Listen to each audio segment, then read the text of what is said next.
నమస్తే, నేను మీ సతీష్. తెలుగుదేశం పార్టీ జాతీయ ప్రధాన కార్యదర్శి నారా లోకేష్ ప్రారంభించిన యువగళం పాదయాత్ర ముగిసింది. ఇక దానికి సంబంధించినటువంటి ముగింపు సభ కూడా పూర్తయింది. ఇక ఈ ముగింపు సభ వేదిక నుంచే నవశకానికి నాంది పలుకుబోతున్నామంటూ తెలుగుదేశం పార్టీ శ్రేణులు కూడా ప్రచారం చేస్తూ వచ్చే ఈ క్రమంలోనే నవశకం పేరుతోటి ఆ సభను కూడా నిర్వహించి దాన్ని కూడా పూర్తి చేశారు. అయితే మొదటి నుంచి కూడా ఈ సభ వేదికగా ఎటువంటి అనౌన్స్మెంట్స్ చేయబోతా ఉన్నారు అంటే ఎలాంటి కీలక ప్రకటనలు ఉండబోతా ఉన్నాయి.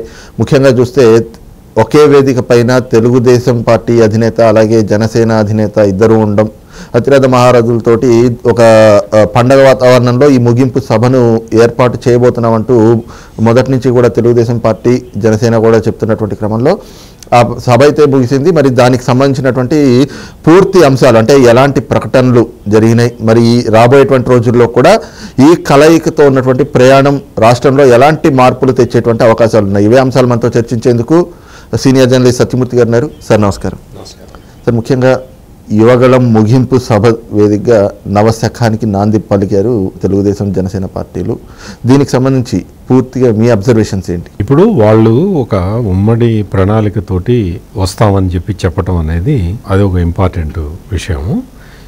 ఇక్కడ ఏంటి అంటే పెక్యులియర్గా ఏంటి అంటే ఇప్పుడు కుప్పంలో యువగళం పాదయాత్ర స్టార్ట్ చేసి రాష్ట్రం మొత్తం నడవటం, దాదాపు 97 నియోజకవర్గాల ద్వారా ఈ యువగళం పాదయాత్ర సాగటం, ఇదంతా కూడా ఏంటి అంటే ప్రజల్ని చైతన్యపరిచే కార్యక్రమం. ఈ ప్రజల్ని చైతన్యపరచటంలో భాగంగా ఈ యువగళం పాదయాత్ర చేపట్టిన నాటి నుంచే దీనికి విశేషమైన స్పందన కూడా వస్తున్నది. ఈ నవశకం కార్యక్రమం చూస్తే అది చాలా సక్సెస్ అయింది. సక్సెస్ అవటమే కాకుండా ప్రజల నుంచి వస్తున్న స్పందన చూస్తే, ఆ సమావేశంలో ప్రజల నుంచి వచ్చిన స్పందన చూస్తే చాలా అద్భుతంగా అనిపించింది.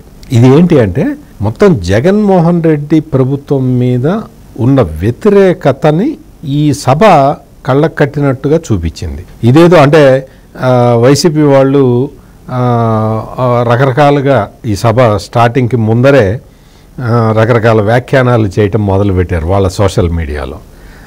ఏంటి అంటే ఈ సమావేశానికి పవన్ కళ్యాణ్ రాడని, ఈ విధంగా రకరకాలుగా వాళ్ళు ఒక రకమైన ప్రచారం చేద్దామని చెప్పి వాళ్ళు ప్లాన్ చేశారు.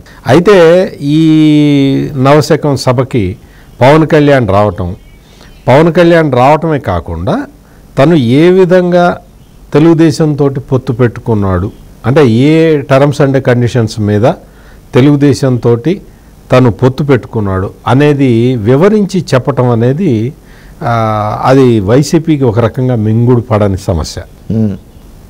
ఎందుకంటే ఆ మాట ఎందుకంటున్నానంటే ఆయన మొదటి నుంచి కూడా వైసీపీ వ్యతిరేక ఓటు చీలనివ్వను అనే స్టాండ్ మీదే ఉన్నాడు. ఆయన వైసీపీ వ్యతిరేక ఓటు చీలనివ్వను అని ఆయన చెప్పిన రోజు నుంచే వైఎస్ఆర్ కాంగ్రెస్ పార్టీ నాయకులకి నిద్ర కరువైంది. అంటే రాజకీయంగా ఏంటి అంటే జనసేన తెలుగుదేశం పార్టీలు రెండు కలవకూడదు అనేది వైఎస్ఆర్ కాంగ్రెస్ పార్టీ వాళ్ళు అనుకున్న ఇది ప్లాన్. అందుకనే జనసేన పార్టీ అధ్యక్షుడిని రెచ్చగొట్టడం, దమ్ముంటే 175లో పోటీ చేయని అడగటం, దత్తపుత్రుడు అంటాం, ప్యాకేజీ స్టార్ అంటాం, ఇట్లా రకరకాలుగా అసలు ఉచ్చం నీచం లేకుండా విమర్శలు చేశారు. ఆయన వ్యక్తిగతంగా వైవాహిక జీవితాల గురించి కూడా మాట్లాడటం, ఇవన్నీ ఏంటి అంటే పవన్ కళ్యాణ్ని రెచ్చగొట్టడం అనమాట. రెచ్చగొట్టి ఆయన లేదు నేను సింగిల్గా వస్తాను తెలుగుదేశంతో పెట్టు అంటాడేమోనని వాళ్ళు ఆశగా చూశారు. అయితే పవన్ కళ్యాణ్ ఏంటి అంటే ఒక రాజకీయ వ్యూహం. ఒకసారి వాళ్ళు పోటీ చేస్తే ఒక్క సీట్లోనే గెలిచాడు. ఇప్పుడు పవన్ కళ్యాణ్ తన పార్టీని కాపాడుకోవటమే కాకుండా రాష్ట్రాన్ని కూడా కాపాడాలి. ఎందుకు అంటే ఇంకా రాష్ట్రం చేజారిపోతున్నది. అంటే ఎటువంటి అభివృద్ధి కార్యక్రమాలు లేవు, పారిశ్రామికీకరణ లేదు, అసలు ఎంప్లాయ్మెంట్ రావటం లేదు. ఇటువంటి విపత్కరమైన పరిస్థితుల్లో ఉండటమే కాకుండా ప్రజల హక్కులకు కూడా రక్షణ లేకుండా పోయింది. ప్రజల మీద అణచివేత జరుగుతున్నది. అందుకని ఇప్పుడు రాష్ట్రాన్ని కాపాడుకోవాల్సిన అవసరం ఉన్నది అని చెప్పి పవన్ కళ్యాణ్ కూడా భావించి ఇది ఎట్లా సాధ్యం అవుతుంది, పవన్ కళ్యాణ్ ఒక్కడి వల్లే సాధ్యం కాకపోవచ్చు, అందువల్ల వ్యూహాత్మకంగా ఆయన తెలుగుదేశం పార్టీతో టైప్ పెట్టుకున్నాడు.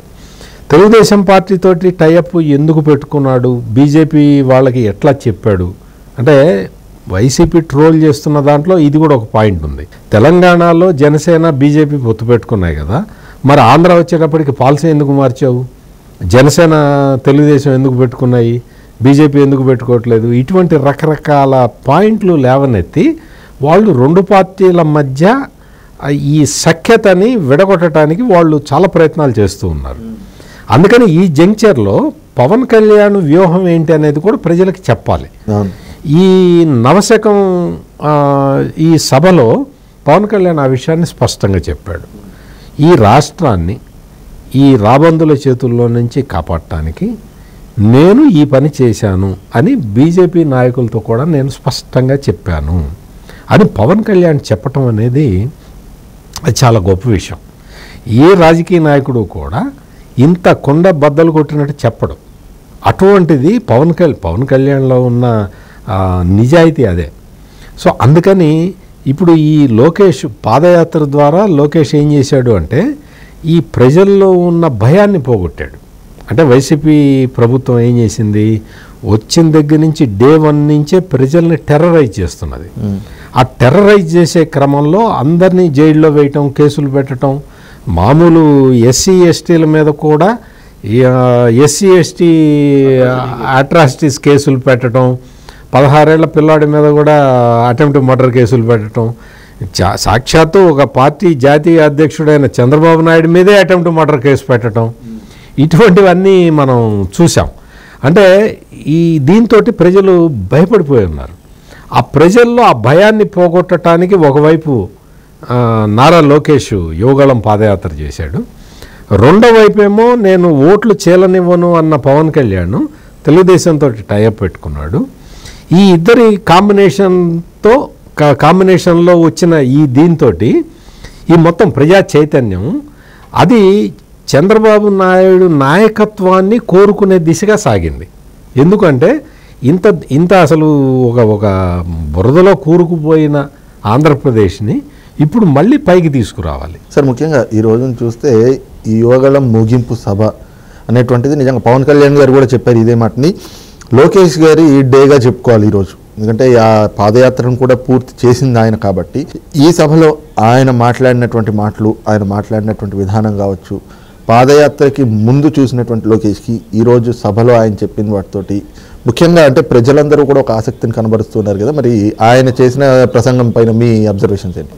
లోకేష్ ఏంటంటే అతను ముందు నుంచి కూడా చాలా ఒక రకంగా చాలా తెలివిగల వ్యక్తే.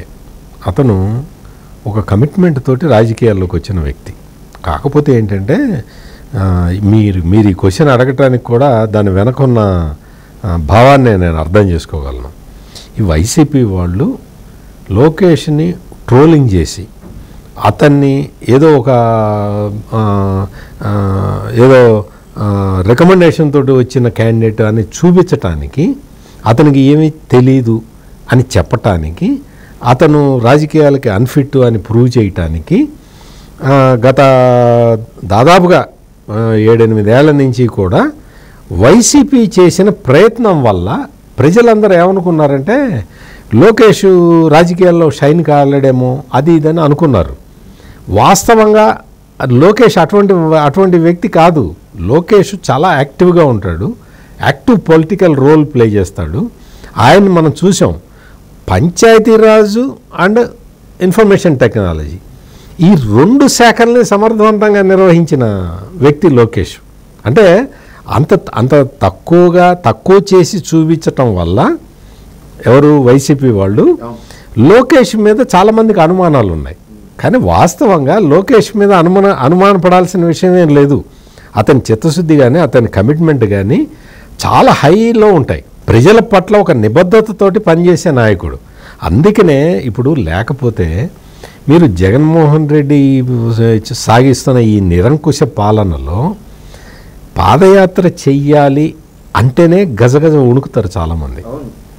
అటువంటి ఈ నిరంకుశ రాజ్యంలో లేదు లేదు నేను చేయాల్సిందే పాదయాత్ర అని చెప్పి ఆయన రావటం అంటేనే చూడండి మీరు లోకేష్ చేసిన ఈ సాహసం, అంటే అప్పుడు సాహసం ఎందుకు చెప్తున్నానంటే అప్పటికి జీవో 1 అమల్లో ఉంది. అంటే 5 గుంపుగా వస్తే ఆయన జైల్లో వేసే చట్టం, నల్ల చట్టం, అది బ్రిటిష్ వాళ్ళు తీసుకొచ్చిన చట్టాన్ని తీసుకొచ్చి జగన్మోహన్ రెడ్డి ఇంప్లిమెంట్ చేసిన రోజులు అవి. అటువంటి రోజుల్లో లోకేష్ వచ్చి పాదయాత్ర ప్రారంభించాడంటే నీకు ప్రజల పట్ల కమిట్మెంట్ లేని నాయకుడు చేయగలుగుతాడా? తర్వాత కూడా ఎన్నో అడ్డంకులు సృష్టించారు, ఇక అవన్నీ కూడా అధిగమించి పూర్తి చేశారు పాదయాత్ర. కానీ ఈ రోజున ముఖ్యంగా చూస్తే ఆయన ఏం సందేశం ఇస్తారు అన్న దాని మీద రాష్ట్రం మొత్తం కూడా ఎంతో ఆసక్తిని చూపించింది. ఈ క్రమంలోనే ఆయన పాదయాత్రలో ఆయన అధ్యయనం చేసినటువంటి అంశాలన్నింటినీ కూడా వివరిస్తూ ఏదైతే వర్గాల వారీగా ఎలాగా పరిష్కరిస్తా అని చెప్పిన విధానం కావచ్చు, లేదంటే జీవో నెంబర్ 74 తీసుకొస్తామని చెప్పింది కావచ్చు, ఈ రకమైనటువంటి అనేక హామీలు ఇచ్చారు. అవి ప్రజల్లోకి ఏ మేరకు, అంటే ఆయన ఇచ్చినటువంటి ఆ హామీలు కావచ్చు, ఇవన్నీ కూడా ప్రజల్లోకి ఏ విధమైనటువంటి పరిణామాలు తెచ్చేటువంటి అవకాశం ఉంది? ఇవి పాజిటివ్ ఇండికేషన్స్ అండి. ఎందుకు అంటే సబ్జెక్ట్ నాలెడ్జ్ ఉన్నవాడే అవన్నీ స్టడీ చేసి హామీలు ఇవ్వగలుగుతాడు. అటువంటి హామీలను ఇచ్చి లోకేష్ ఏం చేశాడంటే అవన్నీ ఎండార్స్ చేశాడు. ఈ విధంగా అవన్నీ కూడా చాలా వరకు ఇప్పుడు తెలుగుదేశం పార్టీ, జనసేన ఉమ్మడిగా ఇచ్చే ఎన్నికల ప్రణాళికలో కూడా ఇవన్నీ చోటు చేసుకుంటాయి, అందులో డౌటేం లేదు. అటువంటిది అంటే ఆయన చెప్పిన విధానం, ఆయన చెప్పిన విషయాలు ఇవన్నీ కూడా ప్రజల్ని చాలా ఆకట్టుకున్నాయి. ఇప్పుడు పాదయాత్ర లేకపోతే అంత సక్సెస్ కాదు. ఆయన పాదయాత్ర మొదటి నుంచి కూడా ఆయన చెప్తున్న విషయాలన్నీ కూడా ప్రజలు అర్థం చేసుకుంటున్నారు, రెస్పాండ్ అవుతున్నారు. అదే ఇవాళ ముగింపు సభలో కూడా అదే జరిగింది. సో అందుకని ఈ ముగింపు సభతోటి లోకేష్ ఒక పరిణితి చెందిన రాజకీయ నాయకుడు అని మరొక్కసారి ప్రూవ్ చేసుకున్నాడు. సార్, ఇక్కడే చూస్తే ప్రధానంగా అంటే చంద్రబాబు గారి స్పీచ్ కూడా చూస్తే ఆయన ఎన్నికలకు సంబంధించినటువంటి సమర శంఖారావం పూరిస్తున్నాం, ఇక నవశకానికి నాంది పలికాము అని చెప్పేసి ఆయన స్పష్టం చేశారు. ఈ క్రమంలోనే గతంలో ఇచ్చినటువంటి సూపర్ 6 గురించి కూడా ఈరోజు చెప్పడంతో పాటు ఇంకొక 2 సమావేశాలు కూడా జనసేన అధినేత పవన్ కళ్యాణ్తో కలిసి, ఒకటేమో తిరుపతిలో, ఇంకొకటి విజయవాడలో కూడా పెట్టాలనేటువంటి ఆలోచనలో ఉన్నాం. ఈ రెండిట్లో ఏదో ఒక చోట నుంచి ఉమ్మడి మేనిఫెస్టోని విడుదల చేస్తూ ఉన్నారు. కానీ ఎంతోమంది కీలక ప్రకటన ఈరోజు ఉండేటువంటి అవకాశం ఉంది అని చూస్తున్నటువంటి క్రమంలో ఆయన చెప్పినటువంటి అంశాలు, అలాగే ఈ మేనిఫెస్టో కూడా భవిష్యత్తులో ఆయన చెప్తామన్నది కూడా ఎలా ఉండేటువంటి అవకాశం ఉంది? ఇవి ఆల్రెడీ ఏంటి అంటే వాళ్ళు ఒక డైరెక్షన్ ఇచ్చేశారు. ఇప్పుడు సూపర్ 6 తెలుగుదేశం పార్టీ డిక్లేర్ చేసింది. తర్వాత పవన్ కళ్యాణ్ ఇచ్చిన ఇంకొక 5 హామీలు కూడా ఇందులో కలిపారు. మొత్తం ఇవన్నీ ఇది మినీ మేనిఫెస్టో. ఇది కాకుండా పూర్తి మేనిఫెస్టోలో ఇంకా సవివరంగా చెప్పాలనేది ప్లాన్. ఆ ప్లాన్కి సంబంధించి ఇవాళ చంద్రబాబు నాయుడు డిక్లేర్ చేశాడు. ఏది మన తిరుపతిలోనూ అమరావతిలో ఒక మీటింగ్ పెట్టేసి ఫైనల్ చేస్తాము అని. ఇప్పుడు ఈ లోకేష్ యువగళం పాదయాత్ర ముగింపు సభ నుంచే మనందరం ముందరగానే ఊహిస్తున్నట్టే ఎన్నికల సమర శంఖం పూరించినట్టు అయింది. ఇప్పుడు జగన్మోహన్ రెడ్డి ఆల్రెడీ టికెట్లు కన్ఫర్మ్ చేసుకుంటూ ఉన్నాడు, అందరూ తిరుగుబాట్లు చేస్తున్నారు. అటువంటి ఆ దశలో ఇప్పుడు 2 పార్టీల అగ్రనాయకులు వచ్చేసి లోకేష్ యువగళం పాదయాత్రలో ముగింపు సమావేశంలో పార్టిసిపేట్ చేయటం, అంత కలిసికట్టుగా మాట్లాడటం, కలిసికట్టుగా ఉమ్మడి ప్రణాళిక చెప్తామంటాం, ప్రజల సమస్యల గురించి ప్రస్తావించటం, ఇవన్నీ చూసిన తర్వాత జగన్మోహన్ రెడ్డి ఏం చేస్తున్నాడు, చంద్రబాబు నాయుడు ఏం చేస్తున్నాడు అనేది ప్రజలు బేరీజ్ వేసుకుంటారు. అట్లా బేరీజ్ వేసుకున్నప్పుడు ఈ 2 నాయకులకి మధ్య తేడా స్పష్టంగా కనపడుతుంది. అట్లా స్పష్టంగా తేడా కనిపించిన తర్వాత ఎవరైనా కానీ జగన్మోహన్ రెడ్డి పరిపాలనలో ఇది చేశాడు, చంద్రబాబు నాయుడు వస్తే ఇది చేస్తాడు అనేది స్పష్టంగా నిర్ణయం తీసుకుని వాళ్ళు ఒక అంచనాకు వచ్చి స్పష్టమైన నిర్ణయం తీసుకుంటారనేది నా అంచనా. రైట్, ఇది చూస్తున్నాం కదా, యువగళం ముగింపు సభతోటి ఆంధ్రప్రదేశ్లో నవశకానికి నాంది పలికారు. ఇక ఇక్కడి నుండే ఈ నవశకంలో రాబోయేటువంటి ఎన్నికలకు సంబంధించినటువంటి సమర శంఖాన్ని కూడా పూరించారు. ఇక రాబోయేటువంటి రోజుల్లో ఉమ్మడి పోరాటంతో అలాగే అధికారంలోకి వచ్చే దిశగా ఈ పోరాటాన్ని సాగిస్తూ ఖచ్చితంగా రేపు ఒక ప్రజారంజకమైనటువంటి పాలన అందించే దిశగా తమ ప్రభుత్వం ఏర్పడబోతుంది అనేటువంటి ఒక భరోసాని కూడా ప్రజలకు ఇచ్చేందుకు ఈ రోజునైతే గనక ఒక కీలక ప్రకటన అయితే యువగళం ముగింపు సభ వేదికగా అయితే ప్రకటించినటువంటి పరిస్థితి కనిపిస్తూ ఉంది. ఇక రాబోయేటువంటి రోజుల్లో కూడా ఖచ్చితంగా ప్రజలు ఇవన్నీ కూడా గమనిస్తూ ఉన్నారు కాబట్టి ఒక మంచి అడుగు దిశగా వాళ్ళ ఆలోచన కూడా ఉంటుంది అనేటువంటి భావన అయితే గనక సీనియర్ జర్నలిస్ట్ సత్యమూర్తి గారు వ్యక్తం చేస్తూ ఉన్నారు. Thank you. నమస్కారం.